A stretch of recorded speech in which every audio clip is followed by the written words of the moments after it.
예, 할렐루야. 주님의 이름으로 사랑하고 축복합니다. 2025년도 12월 5일 베소라 선교 예배를 드리려고 합니다. 먼저 여러분들에게 이렇게 좀 양해를 구할 것은, 저희가 이제 오늘 원래는 12월 5일이면은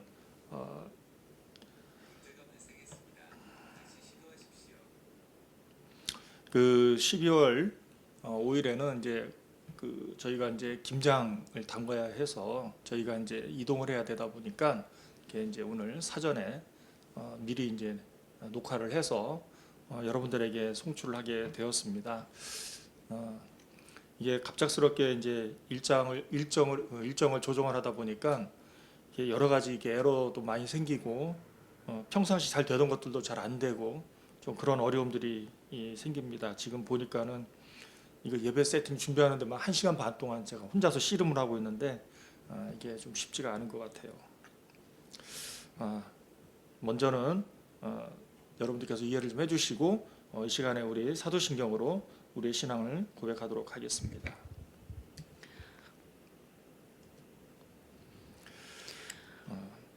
나는 전능하신 아버지 하나님 천지 창조주를 믿습니다. 나는 그의 유일하신 아들 우리 주 예수 그리스도를 믿습니다. 그는 성령으로 잉태되어 동정녀 마리아에게 나시고 본디오 빌라도에게 고난을 받아 십자가에 못 박혀 죽으시고 장사된 지 사흘 만에 죽은 자 가운데서 다시 살아나셨으며 하늘에 오르시어 전능하신 아버지 하나님 우편에 앉아 계시다가 거기로부터 살아있는 자와 죽은 자를 심판하러 오십니다. 나는 성령을 믿으며 거룩한 공교회와 성도의 교제와 죄를 용서받는 것과 몸의 부활과 영생을 믿습니다. 아멘.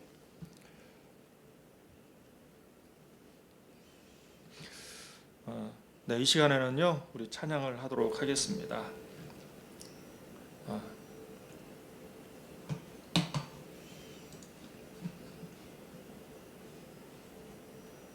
이 시간에 우리는 영원하신 경 찬양하도록 하겠습니다.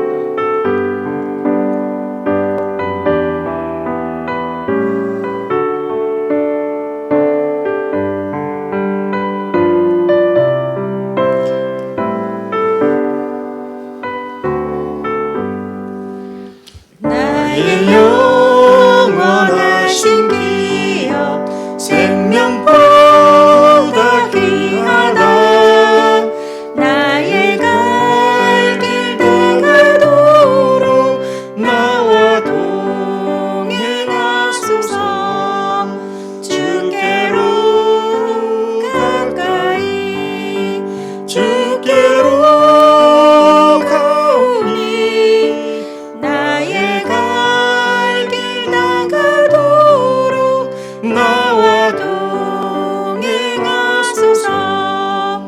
세상 부귀 아니람과 모든 명예 버리고 험한 길을 가는 동안 나와 동행하소서. 주께로 가까이 주께로 가오니 나의 갈 길 다가도록 나와 동행하소서.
찬양을 한 번 더 하고 싶지만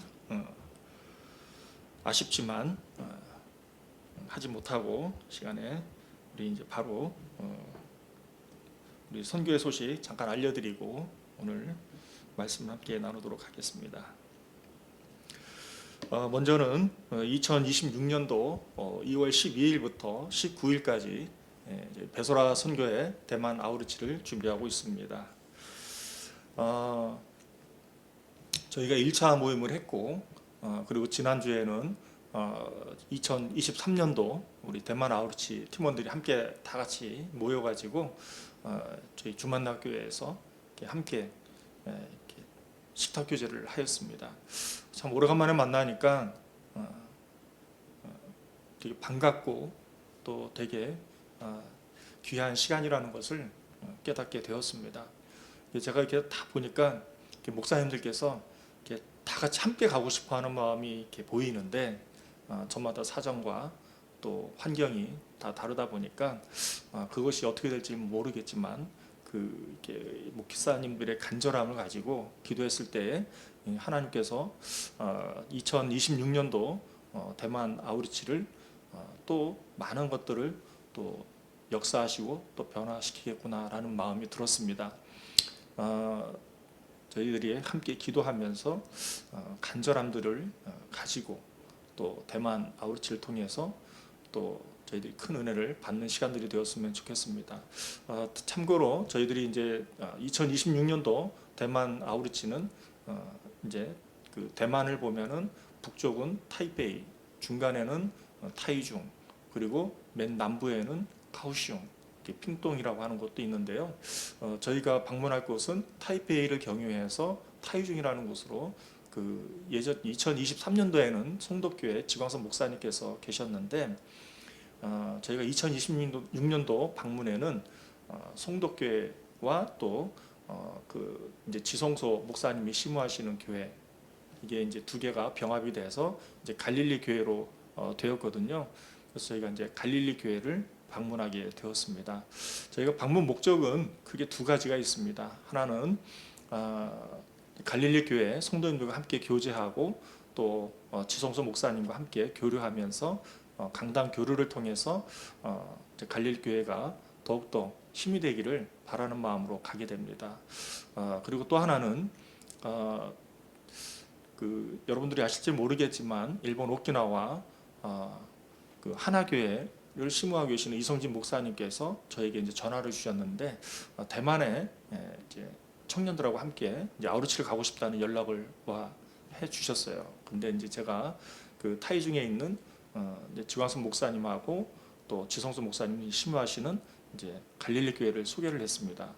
그러다 보니까 갈릴리 교회에 아우르치를 할 수 있는 상황과 환경을 되돌아봐야 되고 또 이성진 목사님이 그러시더라고요. 그러니까 청년들이 오키나와 청년들이 재정이 좀 부족하다 보니까 자기네들은 질보다는 양이라는 얘기를 하시더라고요. 그러다 보니까 이제 환경들이 좀 열악해도 괜찮다라는 말씀을 해주셔서 이제 갈릴리 교회 목사님하고 사모님하고 그런 내용들을 정보들을 이제 공유를 하면서 이제 아우르치가 가능한지를 여쭤보고 가능하게 되면 이성진 목사님에게 적극적으로 이제 개진하려고 생각하고 있습니다. 따라서 이 두 가지 목적, 하나는 저희가 갈릴리 교회를 위해서, 또 다른 하나는 이제 일본 오키나와 하나교회 이성진 목사님 아우르치를 위해서 사전 정탐하는 이 두 가지 목적을 가지고 이번에는 가게 되었습니다. 함께 이 내용을 들으신 분들이 마음이 함께 동의해서 합해서 그렇게 해서 대만 아우르치를 다녀왔으면 좋겠습니다. 앞서 말씀드렸다시피 저희가 이제 돌아오는 금요일, 서하고 이제 토요일 이제 1박 2일에 걸쳐서 이제 김장을 담그게 됩니다. 작년에 너무 많이 써가지고 5월, 6월 정도 되니까 다 떨어지더라고요. 우리 자녀들이 이제 김장김치만 먹다 보니까 근데 올해도 또 맛있게 담그면 또 금방 없어지지 않을까 염려도 돼서 제가 좀 더 많이 하라고 했는데 김치 냉장고가 작다고 그래서 많이는 못 들어가는데 어쨌든 뭐 관심 있는 분들은 함께 동참해 주셔서 함께 교제를 나누면 좋겠습니다.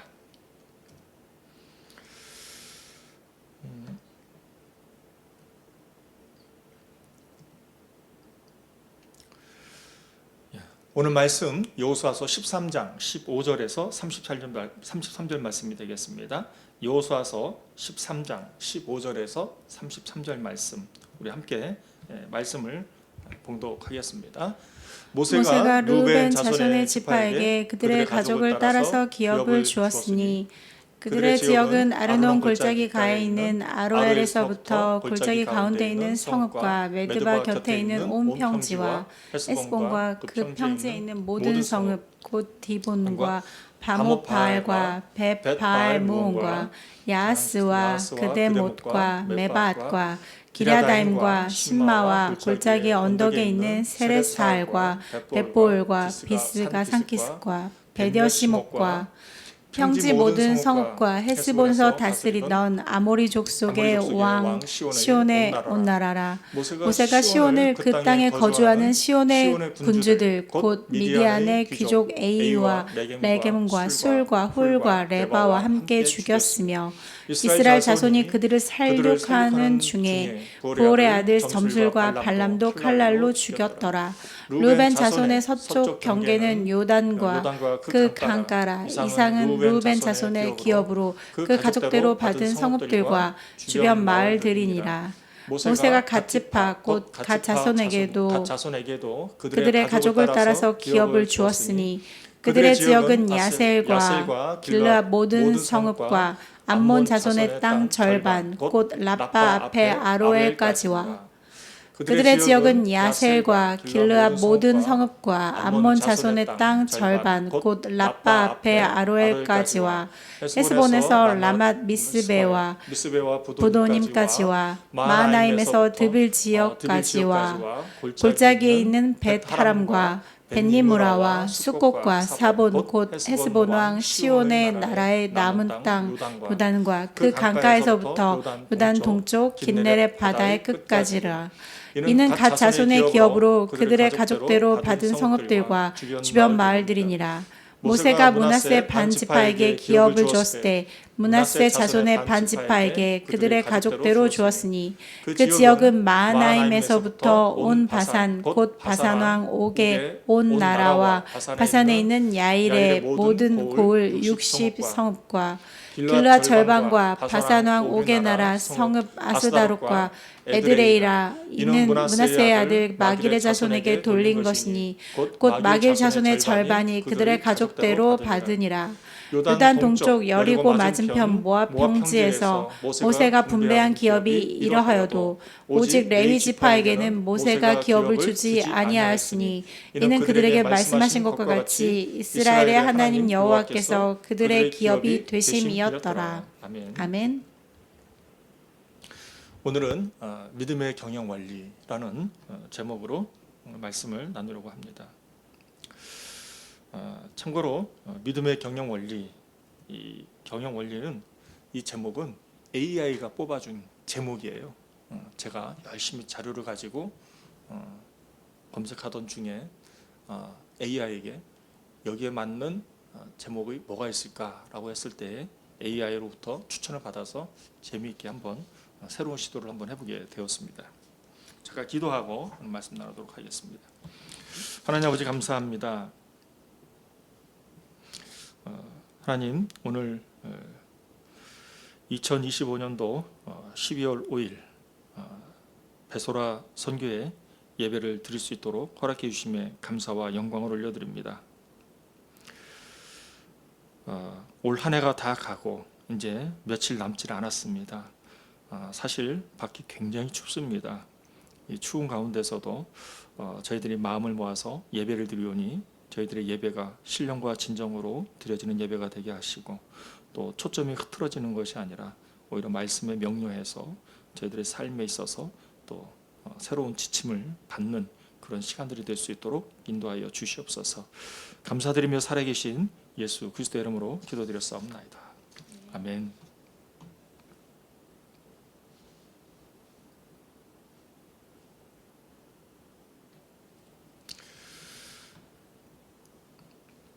아,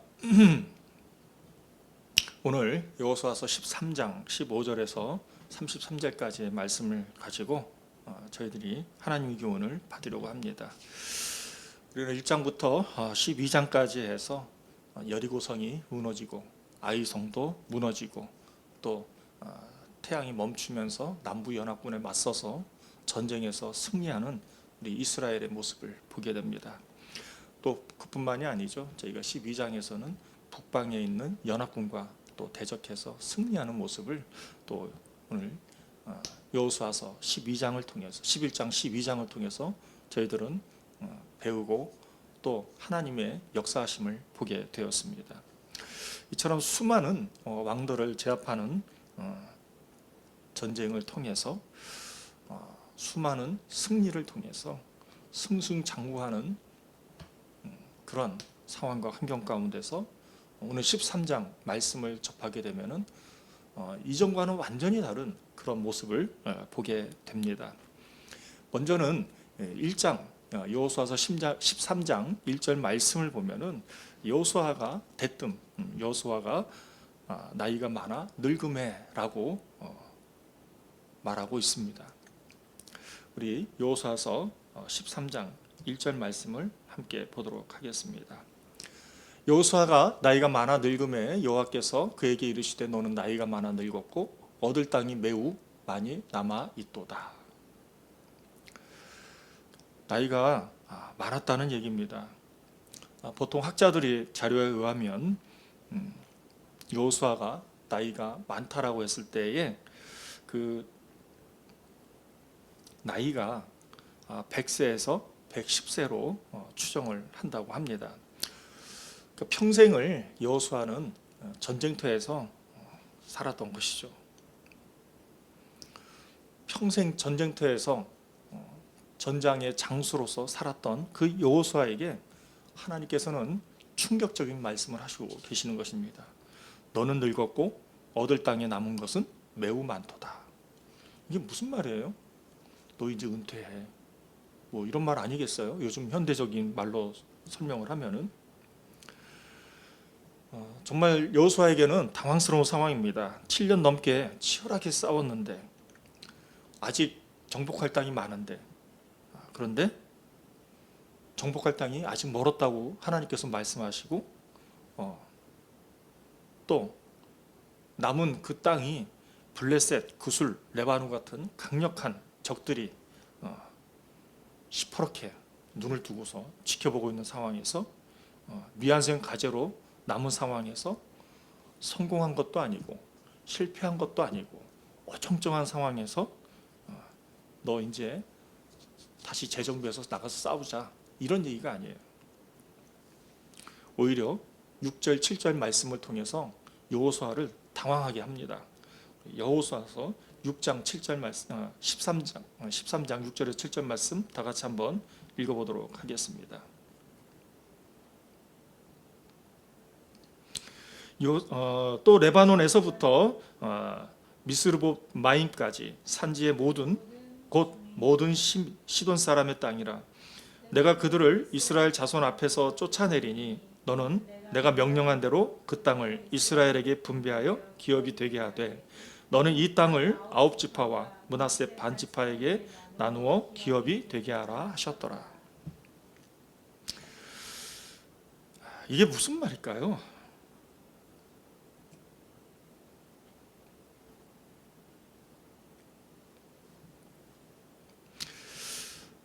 저는 이게 무슨 말일까 생각을 해보게 되었습니다. 성공한 것도 아니고 실패한 것도 아니고 여전히 미완성 속, 요즘 말로 말하면 미생이죠. 중년기 미생. 이 미생의 현실 속에서 어떻게 하나님 말씀의 약속을 붙잡고 나아갈 것인지 우리는 13장 15절에서 33절 말씀을 통해서 함께 주님의 말씀을 듣고 배우는 시간을 갖고자 합니다. 먼저는 믿음은 미래의 소유권을 미리 행사하는 것이라는 것입니다. 첫 번째 메시지는 선취적인 믿음이죠. 하나님은 여호수아에게 아직 정복되지 않은 땅, 이 땅을 마치 정복한 땅인 것처럼 나눠주라고 말씀하고 있습니다. 이것을 건축적인 용어로 설명하자면 아직 완공되지도 않은, 그리고 입주하지도 않은 그런 아파트 등기 권리증을 미리 나눠주는 것과 같다는 것이죠. 그렇다고 한다면 하나님께서는 왜 이런 무모해 보이는 지시를 여호수아에게 하는 것일까요? 6절 말씀을 보면은 내가 그들을 이스라엘 자손 앞에서 쫓아내리니, 하나님께서는 이 말씀을 통해서 이 전쟁의 주체가 이스라엘이 가지고 있는 군사력이 아니라는 것입니다. 이스라엘이 가지고 있는 힘이 아니라는 것이죠. 이 전쟁의 주체가 이스라엘의 군사력이 아니고 이스라엘의 힘이 아니라 하나님의 의지임을 분명하게 말씀하고 계시는 것입니다. 저는 얼마 전에 드라마를 되게 재밌게 봤는데요. 그 드라마는 서울 자가의 대기업 다니는 김 부장이라는 드라마를 보기 위해서 OTT 넷플릭스라고 하는 곳에 가입해서 거기서 이제 다운로드를 받아서 드라마를 본 적이 있었습니다. 그런데 제가 이 드라마를 다운로드 해놓고서는 보지를 않는 거예요. 그래서 제가 어제 해지를 했습니다. 제가 왜 이 드라마를 보려고 가입을 했던 OTT를 해지를 했을까요? 그것은 제가 먼저 이 드라마의 결과를 다 알고 있기 때문에 그렇습니다. 그 이유는 이 드라마를 본 방송을 제가 봤기 때문에 더 이상 녹화된 드라마를 볼 필요가 없었기 때문에 그런 것입니다. 저는 개인적으로는 또 야구를 되게 좋아하는데, 특별히 야구를 보는 것을 되게 좋아합니다. 그래서 저는 야구 경기를 볼 때쯤 되면은 야구가 흥미진진하게 펼쳐진다 하더라도, 그 경기가 막 흥미진진하게 막 진행이 된다 하더라도 저는 긴장하지 않아요. 흥분하지도 않아요. 스릴을 느끼지도 않아요. 왜냐하면 그 야구 경기를 보기 이전에 앞서 뉴스를 미리 보거든요. 그래서 경기를 이겼나 졌나, 진 경기는 안 보고 이긴 것만 쏙쏙 빼서 보는 거죠. 그래가지고 그 야구 경기를, 이긴 경기를 보기 위해서 보다 보면 9회 말까지 졌는데 긴장을 하질 않아요. 왜? 9회 말서부터 역전이 이루어지는구나 라고 생각을 하고 그것을 보게 되는 것입니다. 이게 무엇입니까? 이게 제가 이렇게 말씀드리는 이유는 제가 드라마를 봤다고 해서 야구를 좋아한다고 여러분들에게 광고하는 게 아니에요. 그것은 뭐냐면, 가나안 정복 전쟁은 이미 승리가 약속된, 이미 전쟁이 승리가 약속된 싸움이고 전쟁이었기 때문에 하나님께서는 이 땅을 이미 얻은 것으로 간주하고 분배하라는 오늘 말씀의 명령을 우리는 이해해야 한다는 것입니다. 이것이 바로 AI가 추천해준 믿음의 경영이라는 것이죠. 세상의 경영은 내가 손에 쥐어진 자산만을 가지고 계획을 세우게 됩니다. 그러나 믿음의 경영은 하나님의 약속을 자산 항목에 포함을 시켜서 생각을 하는 것이죠. 얼마 전에 저희 교회에 목사님들이 이렇게 방문하셨는데, 그 중에 한 분께서 기존에 일하시던 곳에서 사임을 하고, 그리고 그곳 아이들을 향해서 사랑하는 마음을 가지고 자원봉사를 통해서 영혼 구원을, 영혼 사랑을 실천하시겠다는 계획을 들은 적이 있었습니다. 그리고 동시에 가족 구원을 위해서 남편의 동의와 지지를 얻어서 새로운 예배 장소를 몰색한다는 얘기를 들은 바가 있었습니다. 저는 이 얘기를 가만히 듣고 나서 그 목사님에게 그렇게 말씀을 드렸습니다. 예배 장소도 중요하지만 동시에 투명성과 신뢰성을 위해서 목사님께서 준비를 하셔야 될 것이 있습니다 라고 말씀을 드렸어요. 그것은 뭐냐면 세무서에 가서 고유번호 발급도 하고 통장 개설도 준비하셔야 된다라고 말씀을 드렸습니다. 왜냐하면 성도들의 입장에서 성도들은 기부금 영수증 처리라든지 또 성도들이 통장에 명시된, 통장에 그 뭐뭐뭐 교회라고 하는 그 명시된 그 계좌에 헌금하는 것에 대해서 그 헌금하는 태도가 직접적으로 연결되어 있기 때문이라고 제가 말씀을 드린 바가 있습니다. 저는 이 사안에 대해서 이 목사님의 모습을 통해서 저는 여호수아서 13장의 원리를 생각하게 되었습니다. 아직 예배당도 없고 성도도 모이질 않았습니다. 그러나 하나님의 약속을 믿고 미리 준비하는 것이죠. 이것을 저는 선취적인 믿음이라고 말씀드릴 수가 있겠습니다. 하나님께서는 이처럼 우리에게 그 문제를 다 해결해서 축복을 주셨다 또는 축복을 받았다라고 하지 않습니다. 오히려 하나님께서는 이렇게 말씀하고 계시죠. 내가 해결할 테니 너는 믿음으로 그 영역을 미리 내 것으로 선포하고 살아가라 라고 말씀하고 계신다는 것입니다. 히브리서 11장 1절에서 이렇게 말씀하고 있습니다. 믿음은 바라는 것들의 실상이요 보이지 않는 것들의 증거니.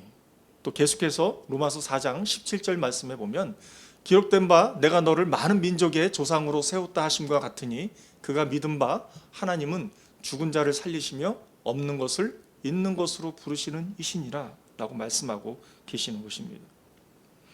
지금 여러분의 인생에 해결되지 않은 문제들이 있습니까? 그렇다고 한다면 여러분의 얻을 땅이 아직 많이 남아있다는 것을 보여주고 있는 것입니다.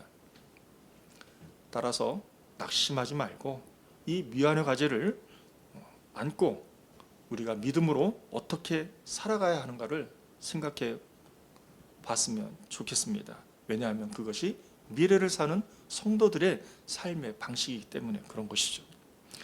두 번째로 우리는 여호수아의 모습을 통해서 전사에서 경영자로, 요즘 현대어로 경영자로의 전환이 필요하다는 것을 가르쳐주고 있습니다. 쉽게 말하면 리더십의 전환을 보여주고 있는 것이죠. 여호수아가 1절에 하나님께서는 1절에 여호수아가 늙었다라고 말씀하고 있습니다. 이 말씀은 더 이상 여호수아가 전사로서의 삶이 아니라 리더십의 전환을 통해서 그 시대로 전환되어져야 함을, 또는 경영자의 시대로 바뀌어야 함을 보여주고 있다는 것이죠. 지금까지는 여호수아라는 걸출한 영웅이 전사의 입장에서 전사의 리더십으로 백성들 앞에서 이끌었고 백성들은 뒤따르는 그런 상황을, 전쟁을 치루었습니다. 하지만 이제는 더 이상 그 방식이 통하지가 않는 것이죠.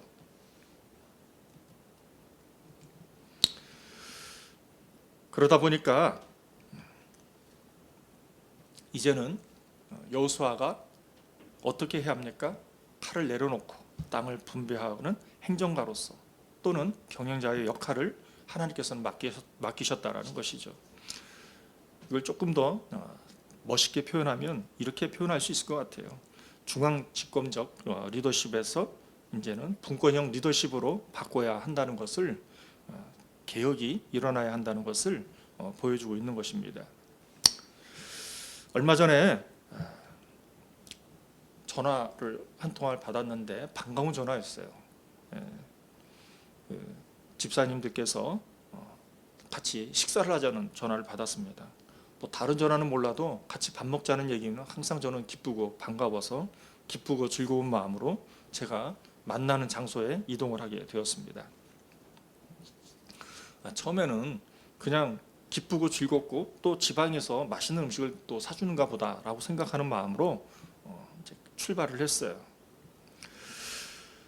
근데 갑자기 뜬금없이 전화 와가지고 만나서 식사하자. 이게 도대체 무슨 내용일까라는 생각을 해보게 되었습니다.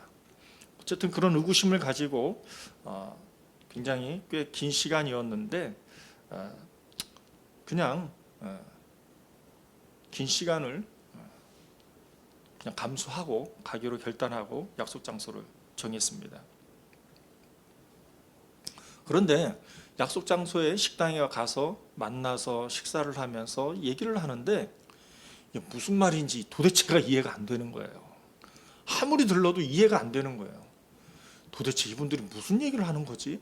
그런 의구심이 자꾸 들었습니다. 그럼 집사님들의 의도가 무슨 말인지 이해가 안 되는 거예요. 식당에서 커피숍에서 무려 2시간, 3시간씩 이동하면서 얘기를 하는데 그 의도가 이해가 안 되니까 도대체 왜 그러나 했는데 나중에 알고 보니까 집사님들이 제가 상처받을까 봐 말을 이렇게 돌리고 저렇게 돌리고 계속 뱅뱅뱅뱅 돌린 거예요. 그러니까 저는 그 얘기들을 이해를 못했던 것이죠. 급기야는 저녁 식사까지 해야 되는 상황이 됐어요. 그러니까 점심도 먹고 차도 마시고 무슨 말인지도 모르니까 결과적으로 시간은 길게 한 5시간 이상을 가고 다시 밥을 먹어야 되는, 밥을 이제 저녁 식사 자리로 이동을 하게 되었어요. 저녁 식사 자리에 이동을 하게 되었는데 이제 그제서야 이제 우리 집사님들의 얘기가 제가 무슨 말인지 이해가 됐어요. 이제 퍼즐 마치 다 이해가 돼가지고 집사님들의 의도가 이해가 되었던 거예요. 그러면서 집사님들께서 궁금해했고 그 집사님들께서 이 일을 제기했던 것이 입장차가 분명하게 보이기 시작했던 것입니다. 그러니까 제가 보통 뭔가 사역을 하게 되면, 베소라 선교회 사역을 하게 되면 저는 사역 공유를 해야 되겠다 싶어가지고 집사님들에게 문자를 보내고 또는 사진을 찍어서 함께 공유를 하게 되는데 집사님들께서는 마치 제가 보내는 사진이라든지 이 문자라든지 이런 것들이 광고로 보기 시작했다는 겁니다. 그러니까 광고로 느껴지게 됐다는 거예요. 그러다 보니까 집사님들의 믿음, 집사님들의 신앙의 태도는 무엇이었냐면 오른손이 하는 일을 왼손이 모르게 하라. 이 말씀을 근거로 해서 이분들은 자신들의 섬김이 알려지지 않기를 원하는 것임을 제가 알게 되온 거예요. 그 배경에는 집사님들이 자신들의 섬김이 알려졌을 때에 천국 가서 하나님의 상급을 못 받을까 봐 그거에 대한 두려움으로 가득하셨기 때문에 또 염려로 가득했기 때문에 이분들이 그렇게 저한테 얘기를 했던 거예요. 근데 저는 이 집사님들이 이렇게 얘기한 겁니다. 광고는 대외적으로 우리의 활동을 널리 알리기 위해서 하는 게 광고고 대내적으로 우리가 이 하는 행위들에 대해서는 정보를 공유하는 것이지 이거는 광고가 아니다라는 저의 입장과 우리 집사님들은 오른손이 하는 일을 왼손이 모르게 하라라는 신앙적인 입장을 가지고 더 이상 광고를 하지 않기를 원하는 마음, 이 입장차를 굉장히 오랜 시간 동안 대화하고 토론을 하게 되면서 이 입장차를 이해하고 깨닫게 되었습니다. 이를 통해서 제가 생각을 해보게 된 것이죠. 아, 그렇구나. 이전에는 저보고 다 모든 것을 혼자 결정하라고 하니까 저는 저 혼자서 생각하고 이게 옳은 건가 보다라고 저는 참고로 MBTI가 올 고듬형이에요. 오르면은 그냥 가야 되는 거야. 앞뒤 전후 좌우가 없어. 그런 전사형 리더십이라고 한다면 이제는 동역자들의 목소리를 듣고 또 서로의 관점을 존중하고 또 역할을 나누는 이런 경영자형 리더십으로 바뀌어야 한다는 것을, 개혁해야 한다는 것을 알게 되었다는 것이죠. 하나님께서는 오늘 여호수아에게 이제 남은 땅은 각 지파가 스스로의 믿음으로 정복하게 하라고 위임을 하신 것입니다. 그래서 더 이상 한 사람의 카리스마에 의존하는 공동체가 아니라 이제는 위임으로 하는 그런 공동체 전체가 참여하는 그런 성숙된 그런 리더십의 모습을 보여주고 있다는 것이죠. 그래서 에베소서 4장 11절과 12절 그리고 사도행전 6장 2절과 4절 말씀을 통해서 저와 여러분들에게 귀한 말씀의 도전이 되는 줄 압니다. 우리 다 같이 에베소 4장 11절과 12절 사도행전 6장 2절과 4절 말씀을 봉독하도록 하겠습니다. 그가 어떤 사람은 사도로, 어떤 사람은 선지자로, 어떤 사람은 복음 전하는 자로, 어떤 사람은 목사와 교사로 삼으셨으니 이는 성도를 온전하게 하여 봉사의 일을 하게 하며 그리스도의 몸을 세우려 하심이라. 사도행전 6장 2절에서 4절입니다. 12사도가 모든 제자를 불러 이르되 우리가 하나님의 말씀을 제쳐놓고 접대를 일삼는 것이 마땅하지 아니하니 형제들아 너희 가운데서 성령과 지혜가 충만하여 칭찬받는 사람 7을 택하라. 우리가 이 일을 그들에게 맡기고 이는 오로지 기도하는 일과 말씀 사역에 힘쓰리라 하니 위임을 해야 한다는 것을 가르쳐주고 있는 것입니다. 따라서 저와 여러분들이 이제 내가 다 해야 한다는 강박을 버려야 한다는 것입니다. 여러분들의 역할이 있습니다. 가정에서, 직장에서, 때로는 교회에서 여러분들이 혼자 싸우는 전사형 리더십이 아니라 이제는 사람을 세우고 또 역할을 나누어주는 그런 성숙한 리더십의 모습이 우리 가운데 있어야 한다는 것이고, 또 그렇게 세워지기 위해서 우리가 성장해야 한다는 것을 오늘 말씀을 통해서 가르쳐주고 있는 것입니다. 세 번째로는 존재로서 오늘 말씀을 또 말씀해 주고 있습니다.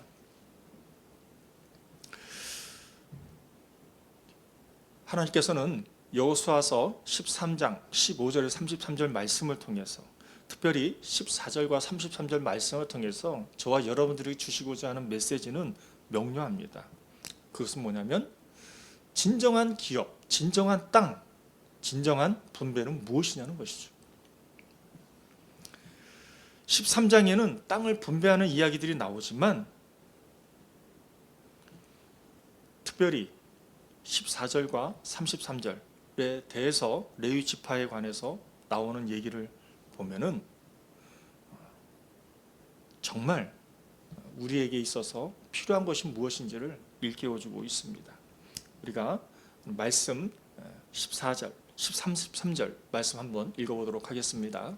오직 레위 지파에게는 여호수아가 기업으로 준 것이 없었으니 이는 그에게 말씀하신 것과 같이 이스라엘의 하나님 여호와께서 드리는 화제물이 그들의 기업이 되었음이더라. 오직 레위 지파에게는 모세가 기업을 주지 아니하였으니 이는 그들에게 말씀하신 것과 같이 이스라엘의 하나님 여호와께서 그들의 기업이 되심이었더라. 그렇습니다. 오직 레위 지파에게는 여호수아가 기업으로 준 것이 없었다라고 말씀하고 있습니다. 또 이스라엘 하나님 여호와께서 그들의 기업이 되심이었더라고 말씀하고 있습니다. 다른 지파들은 비옥한 땅을 받았고 목초지를 받았고 성읍, 쉽게 말하면 사당 1동, 사당 2동, 사당 3동 같은 부동산을 받았습니다. 눈에 보이는 자산이죠. 요즘 말로 말하면 확실한 강남 땅입니다. 그럼에도 불구하고 레위 지파에게는 변두리 땅 하나 주지 않았습니다. 대신에 하나님이 너희의 기업, 이거를 요즘 말로 말하면 하나님이 너희의 자산이다 라고 말씀하고 있는 것이죠. 이거를 현대적인 뉘앙스로 해석하면 이렇게 해석할 수 있을 것 같아요. 남들은 아파트 받고 상가 받고 뭐 다 받아서 임대 수익을 올리는데 레위 지파, 예수 믿고 구원받아 거듭난 성도들에게는 너희는 사명과 하나님의 관계가 너희들의 연봉이고 너희들의 자산이야 라고 말씀하시는 것과 같습니다. 저는 이 말씀을 통해서 얼마 전에 만났던 목사님의 일화가 떠오르게 되었습니다. 이 목사님께서는 이중직의 어려움을 이렇게 토로하셨습니다. 개척교회 목회자의 현실은 녹록지 않습니다. 특별히 열심히 전도해서 사람이 교회에 와도 예배 후에 함께 식사하는 것차 재정적으로 부담이 됩니다 라고 말씀하신 적이 있습니다. 구체적인 예를 들어서 목사님께서 말씀하셨는데 이렇게 말씀하셨어요. 계란 2판을 사가지고 한 판은 사택에 한 판은 교회에 두게 되면 교회 가서 일주일 지나고 교회 가서 예배를 드리고 난 이후에 보면은 교회에 있는 것은 다 먹고 없어지고 남은 한 판이 이제 사택에 있게 되는데, 사택은 뭐 먹어야 한두 개니까는요. 그리고 나서는 사택에 있는 거 한두 개 뺀 나머지 반판을 가지고 사택은 반은 남겨놓고 나머지 반은 교회로 갖다 놓는다고 합니다. 그리고 나서 또 주일을 맞이해서 교회에서 성도님들이 오시고 함께 대접하고 함께 교제를 하다 보면 이게 반이 금방 또 사라지는 거죠. 그뿐만이 아닙니다. 사모님들께서는 계속해서 이제 음식을 만들어서 또 성도님들에게 대접하고 또 그뿐만이 아니죠. 먹고 나면 뒷정리도 해야 되고 또 청소도 해야 되고 이 모든 일들이 목사님과 사모님 몫으로 남는 것이야말로 개척교회 현실이라는 얘기를 해 주셨습니다. 저도 생각해 보니까 이 목사님 말씀이 맞다고 생각을 합니다. 이런 상황과 환경 가운데서 이 목사님이 새로운 도전을 두 가지 하셨다고 합니다. 하나는 이 전문적인 기술이고 또 다른 하나는 뭐 요즘 말로는 뭐 홈케어라는 얘기를 말씀하시더라고요. 그래서 전문적인 것은 이제 수입 마련을 위해서 활용을 하고 홈케어는 이제 취약계층, 차상위 계층을 통해서 이제 그 집들 가서 청소해주고 전도의 접점을 마련하는데 활용하려고 나름대로는 계획을 세우셨습니다. 또 목사님께서는 말로만 얘기하는 것이 아니라 실제로 봉사활동을 가셨대요. 그래가지고 정말 어지럽혀져 있는 그 집을 깨끗하게 청소하고 또 정리정돈 다 해놓고 그리고 나오시게 되는데 굉장히 뿌듯한 마음을 갖게 되셨다는 고백을 제가 듣게 되었습니다. 저는 이 목사님의 얘기를 통해서 오늘 말씀의 레위 지파의 정신을 좀 무리가 있지만 그래도 적용을 시켜서 생각을 좀 해보게 되었습니다. 땅이 없고 물질적으로 넉넉하지 않아도 하나님으로부터 하나님을 기업으로 삼고 섬기는 삶이야말로 레위인의 모습이 아니겠습니까? 전쟁이 나면 땅은 빼앗길 수 있습니다. 실제로 오늘 본문 말씀의 이후에 보면은 요단 동편에 그 기름진 땅을 차지했던 지파들은 훗날 역사 속에서 가장 먼저 비옥한 땅을 잃게 되었습니다. 하지만 하나님 그분은 우리 자신에게 있기 때문에 그분은 없어지지도 않고 사라지지도 않습니다. 또 그분은 쇠하지도 않고 또 빼앗길 수 없는 그런 존재이기도 하죠. 레위 지파는 이스라엘 백성들이 하나님께 드리는 헌물로 살아가게 됩니다. 그들이 생산이 아닌 예배를 통해서 또 소유가 아닌 존재를 통해서 살아가는 자들이라는 것을 우리는 알 수가 있습니다. 앞서 말씀드린 그 목사님의 모습은 하나님의 기업을 삼고 본인의 재능을 활용을 해서 어떻게 하면 하나님의 소유된 자로서 이웃과 함께 할까라는 고민을 했던 것처럼 저희도 저희들의 모습을 되돌아봐야 할 줄 압니다. 여러분들은 여러분들의 자산이 통장에 있는 잔액으로 자산을 평가하고 계십니까? 아니면 여러분들의 마음에 있는 여러분들의 심령 속에 거하시고 계시는 하나님 그분으로서 자산을 삼고 오늘 하루도 살아오셨습니까? 오늘 말씀의 도전은 저와 여러분들에게 명료합니다. 말씀을 맺겠습니다. 여호수아서 13장은 지루한 땅 분배 문서가 아니죠. 말씀도 아니고요. 현실의 한계를 믿음으로 뛰어넘으라는 어떻게 보면은 경영 원리소와 같다고 말씀드릴 수가 있겠습니다. 첫 번째로 우리가 아직까지 정복하지 못한 땅이 많다는 것입니다. 그것으로 인해서 우리는 두려워해서는 안 된다는 것이죠. 왜냐하면 하나님께서는 저와 여러분들에게 내가 쫓아내리라 라고 약속하시면서 믿음으로 그 땅을 미리 분배하신 것이죠. 따라서 우리가 개척교회 목사님들처럼 저도 아직 개척교회지만 아직 예배당이 없어도 하나님의 약속을 믿고 미리 준비하는 믿음의 삶을 살아야 될 줄 믿습니다. 아울러 우리가 기도로서 그 영역을 선점해야 하는 줄 믿습니다. 그 선점을 취하는 저와 여러분들이 되었으면 좋겠습니다. 두 번째로 우리가 나이 들었다고 힘이 빠졌다고 생각하고 계십니까? 저는 그렇습니다. 나이가 많이 들었다고 그런 때가 있었습니다. 하지만 이것은 하나의 변환기적인 개혁해야 되는 그런 단계가 있다라는 것이, 단계의 그 지점이 있다라는 것입니다. 이제는 우리가 다음 세대를 세우고 사명을 위임하는 그런 지혜로운 성장과 성숙이 있어야 한다는 것입니다.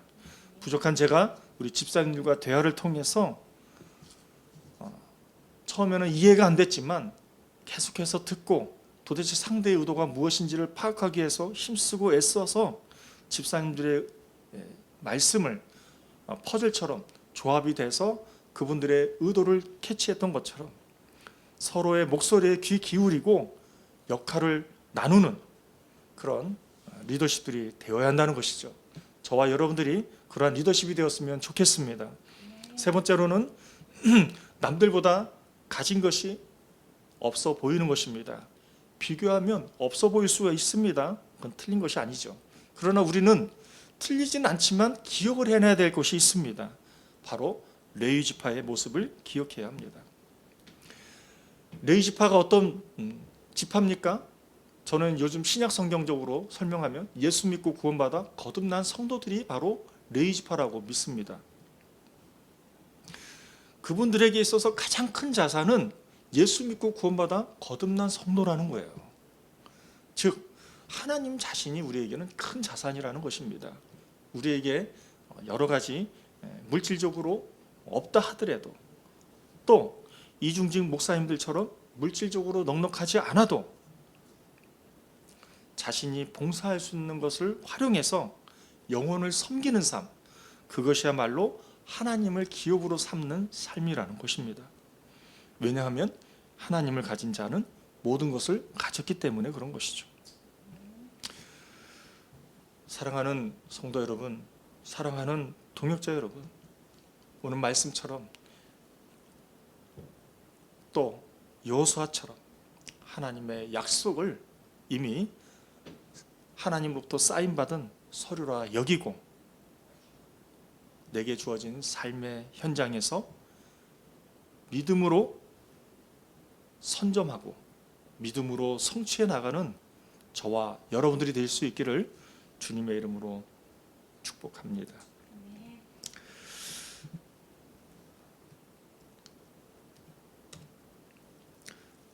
우리가 함께 기도하고 오늘 말씀, 오늘 2025년도 12월 5일 우리 베소라 선교 예배를 마무리하도록 하겠습니다. 기도하겠습니다. 하나님 아버지, 그렇습니다. 하나님 아버지, 저희들이 인생을 살다 보면 우리가 이루어 놓은 것보다 이루지 못한 것을 보게 될 때가 참 많습니다. 그럴 때 우리는 두려움을 느끼게 되죠. 그리고 또 우리는 조급해집니다. 또 막 급해집니다.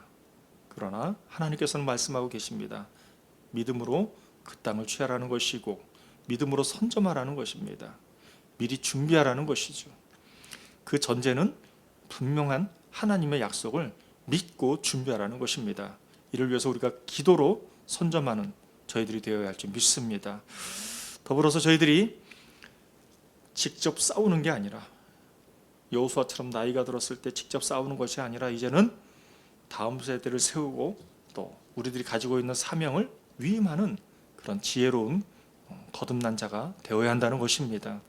함께 공동체를 이루어갈 때에 우리가 서로가 서로의 소리에 귀를 기울이고 역할을 분배하는, 역할을 나누어주는 우리 리더십들이 될 수 있도록 축복하여 주시기를 원합니다. 마지막으로 저희들이 우리 자신을 봤을 때 초라해 보일 수 있습니다. 그러나 이 관점은 소유의 관점입니다. 하나님, 예수 믿고 구원받아 거듭난 성도들이 소유의 관점으로 자신을 보지 않기를 원합니다. 예수 믿고 구원받아 거듭난 성도들은 존재로서 자신을 봐야 한다는 것입니다. 우리와 함께하고 계시는 하나님을 봐야 한다는 것입니다. 이를 통해서 우리가 가진 것을 가지고 무언가를 하기로 하기보다는 오히려 하나님 자신을 우리의 기업으로 삼고 하나님을 가진 자, 하나님을 소유한 자는 모든 것을 가진 자라는 것을 인식하고, 그래서 우리의 이웃들을 섬길 수 있는 그런 성숙된 성도들이 될 수 있도록 주 하나님께서 인도하여 주시기를 간절히 소망합니다. 주님, 저희들의 삶을 성령 하나님께서 인도하여 주시고 주장하여 주신 믿습니다. 감사드리며 살아계신 예수 그리스도의 이름으로 기도드렸사옵나이다.